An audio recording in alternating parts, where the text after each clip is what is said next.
All right, let's now cut across to the Indian Institute of Technology in New Delhi, where the Twitter CEO Jack Dorsey is in fact hosting a town hall. Programming, but we're writing algorithms to do that right now. So that will also be displaced. So I like what, there's an author named Yuval Harris who wrote Sapiens and 21 lessons for the 21 lessons for the 21st century is his newest book. And he explores all the dynamics of these secular trends like AI and climate change and all these things that are facing the world. And one of the things that he posits is that we need to spend our time right now really focused on increasing our self-awareness, increasing our ability to understand ourselves, why we make the decisions that we make. Because what's happening is the algorithms are going to be in a position where they understand us better than we understand ourselves. He stated that likely it's the case that an algorithm today will understand a 5-year-old when they're 25-year-old better than that 25-year-old can understand him or herself. And that's really interesting, and you can feel it happening. I mean, I'm wearing a watch that tells me all about myself, and it tells me when to stand if I'm sitting too long. And it's usually pretty right. If I'm sitting for a long time, it taps my wrist and tells me to stand, and I stand up. And what I've done there is I've given my decision to this software and to this device. And we're going to shift more and more of our decisions to these algorithms and to these devices. And if we're not understanding why, it sets up a really terrible dynamic where we lose a lot of the control. So I think the most important thing, as we started the talk, is to build self-awareness. Yuval suggests one technique, which a lot of people in this room are probably familiar with, which is meditation.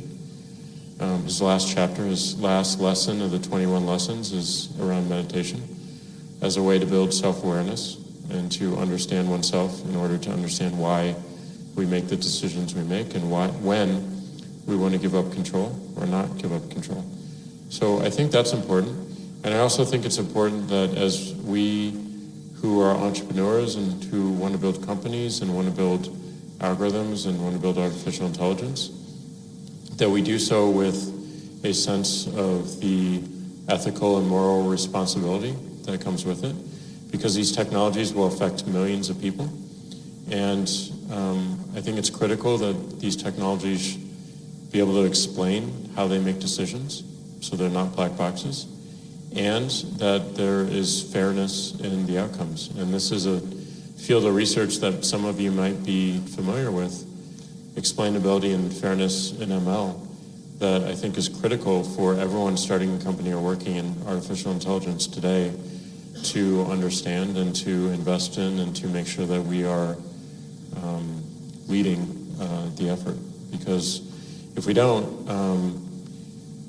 things will just happen and they'll appear somewhat random, and we'll lose a lot of the control that we believe we benefit from today. So I think the most important thing to this question is building self-awareness. Fascinating. Thank you, Jack.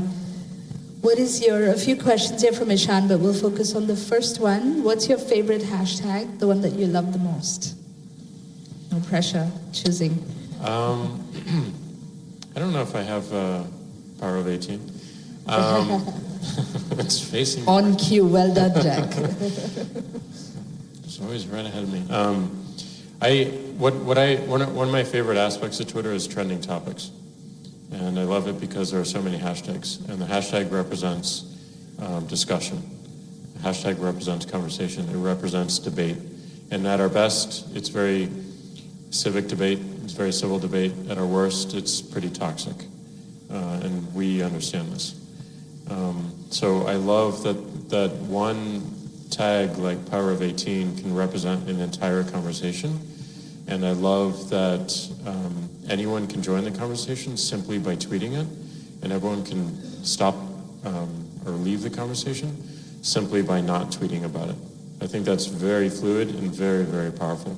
And I don't know any other technology that enables that fluidity. And so I love every morning checking to see what's trending, and oftentimes it's a hashtag, and I love going into the hashtag and seeing all these different perspectives. And again, like I said, sometimes I learn something, and that's Twitter at its best, and sometimes it feels pretty disappointing, and it feels kind of toxic when it needed to be. So we need to address that to make these hashtags and these conversations much more valuable to people and much better. Thank you. Given the upcoming, this question is from Shivang. Given the upcoming 2019 elections in India, what steps are social networking giants taking to curb the spread of fake news? So I think we have to, in a number of conversations I've had, it's become more important to make sure that we scope the problem as tightly as possible. Because fake news as a category or misinformation as a category is just way too big. If you read Sapiens, you know that the evolution of our species is actually determined by misinformation and gossip. The reason that we evolve faster than our ecosystem is because of misinformation and because of gossip. And why is that? It's because I can say something up on the stage like, there's a tiger right behind you, and what we're going to do is we're going to exit slowly this way. We're going to walk slowly and go out those doors, and that tiger will stay right over there. And obviously there's not a tiger there, not that I can see. But all of you could imagine that. You can imagine yourselves walking to the doors. And that was a complete fiction. I just told you a lie. I just spreaded misinformation. That was complete fake news. No one called it out as fake news, but there's no tiger there, and you don't have to leave right now. So we have to make sure that we're scoping this problem down as tightly as possible. What's the problem with fake news? What's the critical problem with misinformation? It's when it misleads people into taking an action. So one example of this that we saw on Twitter before the US 2016 elections is that someone tweeted an image with a short code, a code that you can SMS to. And the text of the tweet said that if you text the short code, you would actually be registered to vote. And that was a complete lie. It was misinformation.